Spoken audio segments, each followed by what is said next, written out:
Assalamualaikum warahmatullahi wabarakatuh, sahabat Ari, dimanapun Anda masih setia menonton channel kesukaan Anda, Jalan Ari. Jadi sahabat Ari, kali ini saya akan ajak bincang-bincang secara khusus karena memang sedang menjelang pilkada, ya. Jadi saya akan mengajak satu sosok yang memang bidangnya dan memang bergelut dalam hal penyelenggara pemilu. Siapa dia? Ahmad Mirza Safwandi. Saat ini dia dipercaya sebagai Ketua Divisi Hukum dan Pengawasan. Nah, mari kita ajak untuk mengulitin ya bagaimana kesiapan ya KIP, dan juga ada beberapa pertanyaan-pertanyaan krusial yang memang sudah dititip oleh sahabat Ari yang memang suka menonton melalui WA ya, sehingga ini menjadi satu ya titipan ya kepada nanti Ahmad Mirza. Kita sapa langsung ke orangnya. Assalamualaikum, Bung. Waalaikumsalam, Bang Ini Ari. head to head nih luar biasa nih. Formatnya udah beda sekarang ya. Semakin dekat artinya antara host dengan narasumber. Tidak ada keberjarakan lagi. Jadi Sabari, sekilas info, sebelum dia menduduki posisi sebagai penyelenggara, rekam jejaknya salah satunya sebagai manajer ya, analisis kebijakan dan hukum di jaringan survei inisiatif, sekaligus juga dia pemilik media Aceh Trend, dan juga banyak riset di pusat studi kepolisian dan juga kejaksaan yang ada di kampus. Dan lupa saya sebutkan, dia juga sebagai seorang dosen di Fakultas Hukum Universitas Syakwala. Tapi relasi yang disebutkan tadi itu kayaknya bareng-bareng semua. Ya, makasih. Jadi sahabatnya mungkin belum tahu, jadi beberapa hal yang kita sempat bareng, dan itu menjadi satu kolaborasi yang ya saya penuh kenangan lah. Sekarang kan harus putus dengan segala itu. Nah, ada hal yang menarik ini Bung Mirza, ketika kita menghadapi dalam momentum pilkada, dalam hitungan bulan Mei sudah masuk untuk kandidat independen ya, mungkin Juni atau Juli sudah masuk dari usulan dari partai politik. Nah, kegelisahan sekarang yang mencuat ke permukaan publik ya, bahwasanya ada keambiguan ya, apakah orang yang menyandang status sebagai anggota dewan dan menyandang status sebagai pejabat negara itu harus mundur di dalam posisinya, atau memang dibenarkan tanpa harus mundur. Ini gimana polemiknya? Ya, yang pertama kalau kita melihat bahwa jabatan DPR, jabatan legislatif, dan kemudian jabatan eksekutif yang dipilih melalui pesta demokrasi, yang dipilih melalui pemilu, yang dipilih melalui pemilihan kepala daerah, itu disebut dengan elected official, artinya jabatan yang dipilih.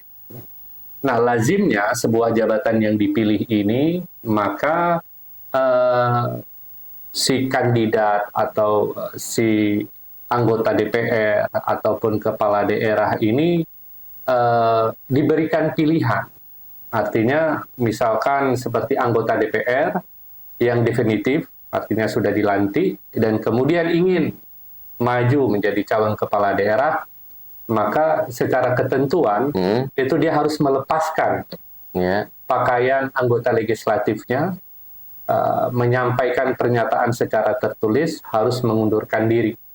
Nah, ini juga untuk menghormati sistem kedaulatan rakyat, di mana rakyat telah memberikan kuasa kepada anggota DPR, dan kemudian secara ketentuan si kandidat tersebut, si anggota legislatif tersebut harus mengundurkan diri. Nah, kalau kita lihat desain daripada peraturan perundang-undangan kita di pasal 7 ayat 2 huruf S, nah memang ada kewajiban kepada anggota legislatif, DPR, DPD, DPR Aceh kalau Aceh, dan DPRK itu untuk membuat surat pernyataan diri, bersedia mengundurkan diri. Nah, artinya mengapa ketentuan itu dibuat? Nah, karena memang dari teori elected official itu.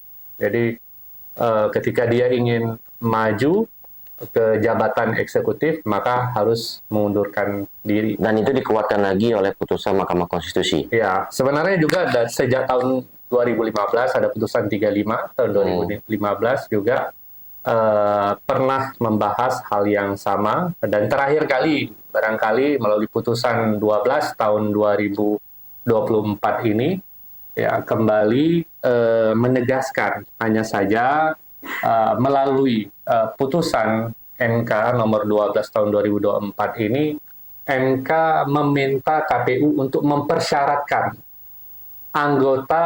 calon anggota legislatif yang terpilih, namun belum dilantik, tetapi harus mengundurkan diri. Artinya membuat surat pernyataan mengundurkan diri setelah dilantik. Ya, karena mengapa? Dalam pertimbangan hukumnya, anggota legislatif yang belum dilantik, dia kan belum memiliki kedudukan hukum sebagai anggota DPR. Artinya dia belum menjadi bagian daripada perjalanan pemerintahan, ya kan? Nah, sebab itu ketika dia sudah dilantik, maka kewajiban dia mundur. Ya, berarti kan semangat yang dibangun adalah semangat balance of justice. Jadi prinsip berkeadilan di dalam para kontestan. Nah, tadi saya tergelitik nih Sabari ketika dibahas bahwasanya orang yang belum menduduki jabatan seperti yang terpilih 2024 ke 2029. Nah, ini penegasannya saya tolong klarifikasi ya kalau memang saya salah ya, bahwa karena ini kedudukan sama setara secara hukum ya, maka mau nggak mau ya siapapun orang yang ikut berkontestasi dia terikat dengan aturan. Secara kedudukan dia sama. Nah, makanya ketika tadi ada bahasa penyampaian oleh Pak Komisioner ini bahwa walaupun dia belum dilantik, ketika nanti sudah dilantik, maka dia wajib mundur dan dia tidak bisa mengambil jabatan itu. Karena dia sudah menyatakan sikap untuk mundur. Karena kan sudah terikat dalam posisi kontestasi itu, dia harus sudah terikat dengan sebagai mekanisme sebagai calon kandidat pilkada. Seperti itu konstruk hukumnya. Iya. Nah, artinya memang di dalam ketentuan Undang-Undang Pemilihan Kepala Daerah, di situ tidak mengatur terkait dengan kewajiban anggota caleg terpilih, calon anggota legislatif yang terpilih yang belum dilantik itu harus mengundurkan diri, ya kan? Tetapi ketentuan yang diatur di dalam pasal 7 ayat 2 huruf S itu adalah pernyataan atau kesediaan dari anggota legislatif untuk membuat surat pernyataan mengundurkan diri, ya kan? Nah, bagaimana statusnya ini ketika dia adalah calon anggota legislatif yang terpilih dan terpilih lagi, ya kan? Ya, sebagai kategori sebagai petahana lah. Ya, nah petahana, maka dia terikat kan? Masa jabatan itu kan yang incumbent itu tadi yang petahana itu masih terikat dengan, kita ilustrasi misalnya DPR Aceh. Maka akhir masa jabatan dia AMJ adalah sejak 30 September 2019 sampai dengan 30 September 2024, ya kan? Sedangkan penetapan pasangan calon itu pada tanggal 22 September. Lebih dahulu penetapan, sedangkan pelantikannya di tanggal 30, ya kan? Kita ilustrasikan. Maka kewajiban si kandidat tersebut, pasangan calon tersebut mengundurkan diri ketika dia sudah dilantik. Nah, penegasannya juga mungkin Bang Ari sudah membaca di media penegasan dari Ketua Divisi Teknis Penyelenggaraan KPU, Pak Idam. Beliau menyampaikan bahwa caleg yang terpilih yang dilantik, nah kewajiban mengundurkan diri di situ. Nah, ini kan tentunya kan menjadi satu konsekuensi yang tidak mudah ketika mereka mau berkompetisi. Nah, tetapi juga ada satu celah-celah yang memang sengaja didorong untuk tetap mempertahankan eksistensi keberadaan anggota dewan sehingga mereka masih menjabat. Dan itu kan ketika digugat oleh mahasiswa UI itu kan batal juga, ditolak. Nah, sejauh mana kalau dilihat secara aturan hukum sebagai penyelenggara ya, menurunkan agar lebih jelas konstruk dari MK, undang-undang ke aturan per KPU, apa nanti akan larinya ke peraturan per KPU? Nah, yang pertama, penyelenggara dalam hal ini KIP Aceh adalah pelaksana peraturan perundang-undangan. Nah, peraturan perundang-undangan baik undang-undang maupun dalam konteks Aceh kita melaksanakan kanun juga, kanun Aceh. Nah, sepanjang diatur, maka kewajiban kita melaksanakan. Bahwa kemudian MK meminta kepada KPU mempersyaratkan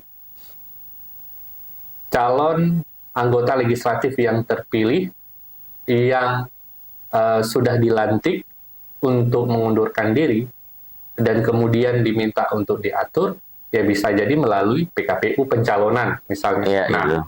dalam konteks PKPU, nah itu kewenangan dari KPU RI. Iya, maksudnya. Ya, Dan nanti kan akan dibuat ya, ya, supaya menjelaskan apa yang tafsiran dari undang-undang. Karena PKPU itu kan turunan dari tafsiran undang-undang. ya, Substansinya kan di situ, Iya. ikatannya di situ.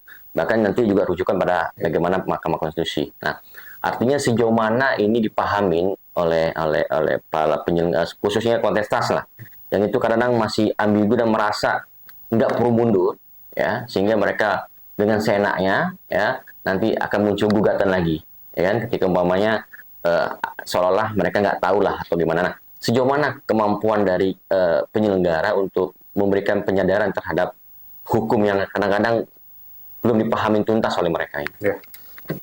Yang pertama, Bang Ari, ada paradigma baru di KPU ini memposisikan sebagai center of knowledge.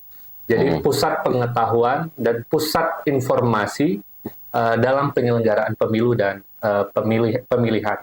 Nah, sebab itu meskipun dalam konteks regulasi apa yang diminta oleh MK ini katakanlah belum diakomodir, ya, karena proses penyusunan PKPU tentang pencalonan kan belum dilakukan, ya kan? Ya. Jadi bukan tidak diakomodir, Betul. Tetapi kan ada prosesnya, dan malah ada RDPU-nya dengan Komisi 2 DPR RI. Ya. Nah, artinya ketika ini diatur, maka secara operasional dia kan bagian daripada pelaksanaan peraturan perundang-undangan, ya kan? Ya. Dan melaksanakan ketentuan teknis terkait dengan penyelenggaraan pemilihan kepala daerah. Nah, jadi misalnya sebelumnya juga ada putusan MK yang belum terakomodir di dalam PKPU, tetapi kemudian KPU juga melaksanakan, ya kan? Misalnya terkait dengan batas usia, ya, calon presiden dan calon wakil presiden. Nah, memang kalau kita bicara, Bung Mirja, tentunya banyak keanomalian kalau kita berkaca pada praktek pilkada di Aceh. Nah, salah satunya selain tadi bicara tentang bagaimana memposisikan tafsiran undang-undang terhadap pengunduran diri seseorang di dalam berkontestasi di pilkada, tetapi juga ada yang memang perlu ditegaskan, ya, dalam hal memahami apakah khususnya ya syarat untuk pencalonan pilkada, apakah memang mengikuti ketentuan Undang-Undang Nomor 11 Tahun 2006 tentang pemerintahan Aceh. Di situ ada satu klausul yang menegaskan bahwa syarat pengusungan untuk kandidat itu 15%, atau pakai undang-undang pilkada dan kepemiluan memang mengusungkan syarat 20%. Ya. Nah, ini kan menjadi satu hal yang perlu pertanyaan. Ya. Kita berpondasi pegang yang mana nih barangnya? Ya. Karena kalau memang enak, pasti enak yang 15%. Ya. Tapi kalau memang mengikuti aturan yang tersentralistik, yang berlaku rata secara menyeluruh, pasti undang-undang. Nah, tapi kan Aceh memberi kekhususan itu. Jadi secara deklaratif sudah disampaikan oleh Ketua KIP Aceh terkait dengan mekanisme ambang batas pencalonan, artinya partai politik yang berhak mencalonkan pasangan calon, dan kemudian juga terkait dengan persentase calon perseorangan, ya kan? Dan itu sudah disampaikan oleh Ketua KIP Aceh.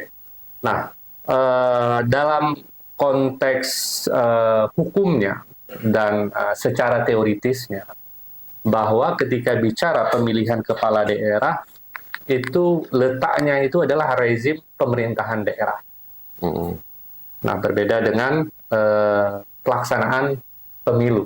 Nah, sebab itu pelaksanaan pemilu sumber pembiayaannya adalah APBN.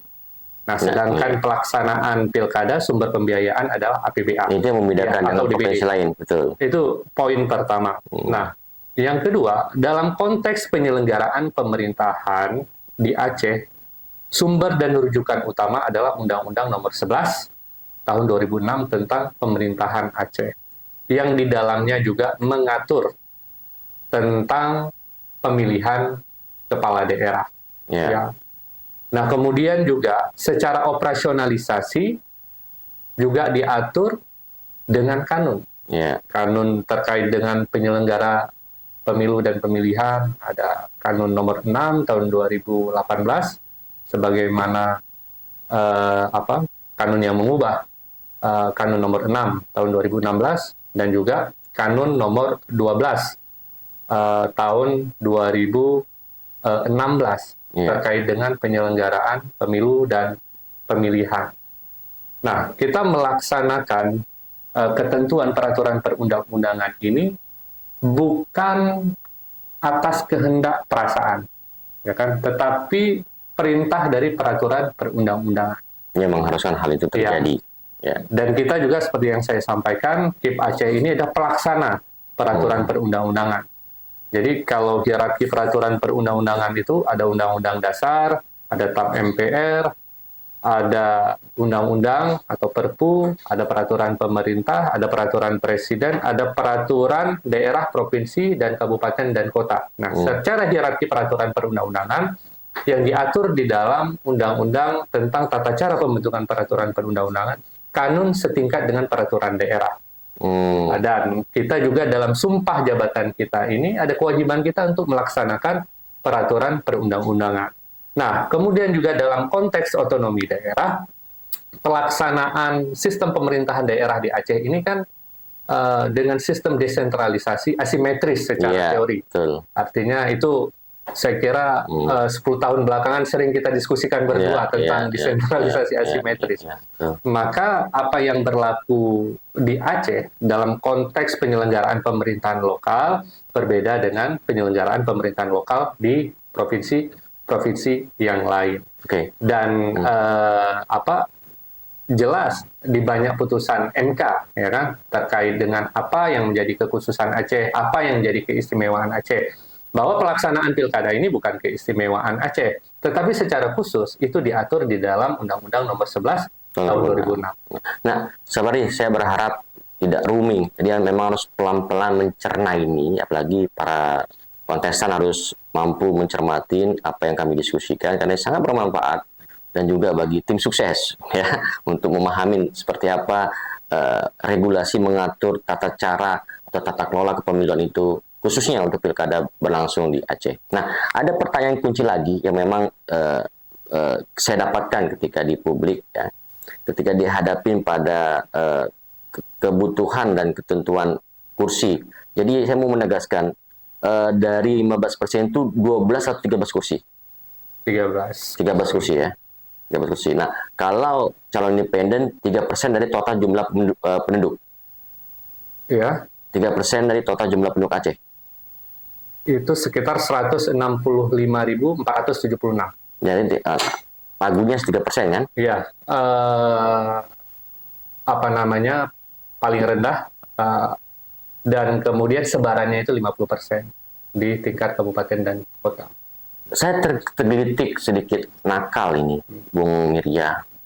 Ketika ada satu bakal calon, ternyata dia tidak memberikan satu biodata diri yang valid, ingat ya, yang valid. Misalkan ternyata istrinya 3, tapi yang catat 1, ya kan? Tapi dua-duanya sah nih, bukan nikah siri, tapi sah secara hukum, tapi dia hanya mencatat 1. Karena pengalaman sebelumnya kan juga begitu, kan gitu. Nah, 2017, saya belum jadi komisioner. Nah, hal gini kan rentan untuk digugat. Apakah itu menggugurkan satu-satu? Ya. Terus juga ada yang menarik, ketika umpamanya sang kandidat itu mendapatkan aliran dana dari narkoba, dari sabu atau dari mana?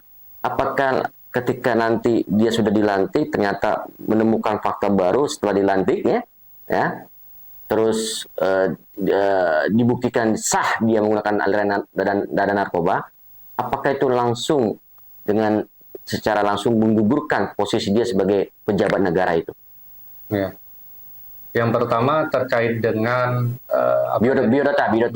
Istri kalau misalnya ada 1, ternyata ada 3. Maka kewajiban calon pejabat negara ini, ya kan, dia harus menyampaikan informasi kepada publik itu secara valid. secara sah. Tapi kalau ada informasi yang disembunyikan, Ya. kemudian ada informasi yang dalam tanda kutip sengaja dikaburkan, maka ini kan bagian daripada penilaian etis juga secara publik, ya kan? Meskipun ada hal yang, apalagi ada hal yang bisa dikatakan ketidakjujuran terhadap penyampaian data. Nah itu bisa konkretnya bisa digugat dan bisa membatalkan si yang bersangkutan tidak? Ya sepanjang bisa dibuktikan, tetapi ini dalam konteks bukan setelah dia ditetapkan, ya kan? Bukan karena ini kan proses pengadministrasian. Nah, ketika misalkan Oh ini sama kayak kasusnya Gibran, kenapa baru dipermasalahkan setelah berjalan dan sudah diterima, lantas dalam tanda kutip ya, kandidat lain mempermasalahkan itu. Artinya yang Bung Mirza sampaikan, jalurnya itu ketika ingin mempermasalahkan pada posisi dia. Karena ada dua rezim. Tadi karena dalam konteksnya apakah ada pemalsuan terhadap data tersebut, ya kan? Ada nggak kebohongan dari sisi informasi yang disampaikan oleh si pasangan calon tersebut? Yeah. Karena kalau pemalsuan atau ada dalam konteks hal-hal lain lah, kan bukan hanya terkait dengan misalnya perkawinan gitu ya, pernikahan, tetapi bisa jadi terkait dengan ijazah misalnya, hal lain. Betul. Ini kan bicara dengan persyaratan di awal kan, nah, ijazah juga gitu. Kan seperti itu. Nah, maka rezim pemilihan ini juga sangat terkait juga dengan hal-hal yang lain. Nah, tadi kalau bicara dalam konteks pemalsuan, misalnya ijazah, itu kan rezim pidana, ya kan? Maka ada proses kewenangan yang diberikan oleh hukum untuk menyelesaikan persoalan tersebut. Itu yang pertama, ya kan? Nah, yang kedua tadi terkait dengan apa tadi? Satu lagi, saya lupa. Apa tadi? Karena muncul ide tuh, atau ini ya pertanyaan saya juga. Pengalaman di Pilkada 2017 kan ada satu partai yang tadinya establis PKPI kita sebut, ya. Tapi dia sudah disahkan sebagai kandidat kontestasi, ya. Tapi hak dia sebagai warga untuk berkompetisi itu hilang, ya, karena tidak diakui oleh penyelenggara. Oke, khususnya KIP pada saat itu. Saya ingat kasus di Abdiah, dan itu berdampak secara nasional. Nah, pertanyaan logis saya adalah ketika satu partai tertentu yang mengusung kandidat ini terjadi konflik. Nah, padahal sudah disahkan oleh penyelenggara. Nah, apakah ini akan juga menggugurkan juga posisi dia yang diusung oleh partai itu dan tidak diikutkan lagi dalam kontestasi pilkada seperti yang terjadi di Abdiah itu? Yang pertama, secara de facto anggota DPRK atau DPRA dari partai tertentu masih menduduki jabatan sebagai anggota DPR. Maka secara de facto dia adalah anggota DPR yang kemudian berasal dari partai tertentu. Nah, kemudian secara hukum, maka alas haknya adalah status badan hukum. Ya, sepanjang negara mengakui, maka kita juga bagian daripada instrumen negara yang melaksanakan pemilu juga wajib mengakui. Kira-kira seperti itu. Ya, sepanjang Kemenkumham sebagai kementerian yang diberikan kewenangan untuk mensahkan badan hukum partai politik tersebut, maka juga ada kewajiban daripada penyelenggara untuk juga mengakui. Nah, kalau ada konflik kan ada mekanismenya, ada mahkamah partai, kemudian ada proses di pengadilan katakanlah. Tapi sepanjang SK tersebut belum pernah dibatalkan, maka masih berlaku. Ya, seperti PNA kan kasusnya seperti itu juga. Nah ada tadi saya terdetik tadi lupa masalah ketika satu kandidat mendapatkan aliran dana narkoba. Oh ya, narkoba tadi, ya. Narkoba ini malah diatur dana money laundry lah, ya kan? Itu diatur di dalam laporan dana kampanye juga. Jadi kalau terindikasi ada sumber money laundry, apakah dari narkoba, apakah dari obat-obat yang tidak legal misalnya, atau dari terorisme misalnya, dan seterusnya lah, yang menjadi sumber daripada money laundering, itu dibatalkan sebagai pasangan calon. Sebagai pasangan calon, Sebagai walaupun dia pasangan sudah calon. terpilih. Ini dalam proses kampanye dulu nih. Dalam masalahnya. Ya, jadi nggak sampai dengan terpilih. Tetapi kan kalau dalam konteks terpilih, maka dia kan Kriminal. berlaku rezim pidana itu. Pidana tadi. Itu, ya kan? Ini Maka proses pemakzulannya itu kan juga berbeda, ya kan? Ketika kita sudah menetapkan sebagai pasangan calon yang terpilih. Nah, dari pengalaman pemilu 2024 yang lalu, ya, bagaimana kontestan dari partai politik melaporkan dengan jelas, tunduk dengan aturan itu, atau masih ada yang nakal yang nggak mau melaporkan itu? Ada yang tidak melaporkan dan itu langsung kan ada tindakan tegas, tidak diikut sertakan di dalam pemilu. Bisa disebutin partai? Calon independen. Calon independen. Nah, apa yang membuat Aceh itu kok secara pilkada tadi berbeda rezim otoritasnya, karena ini dikelola oleh pemerintah daerah, ya, tidak seperti di provinsi lain itu dikelola oleh rezim langsung oleh pemerintah pusat, maka dananya APBN. Karena ini kan dananya dari dana APBD, dana PBA. Nah, apakah daerah yang lain juga dalam konteks penyelenggaraan pilkada itu menjadi rezim pemerintah daerah. Oke, berarti nggak ada yang berarti sudah. Cuma yang berbedanya adalah terkait dengan ketentuan teknis penyelenggaraan. Kita di sini menggunakan Undang-Undang Pemerintahan Aceh dan Kanun.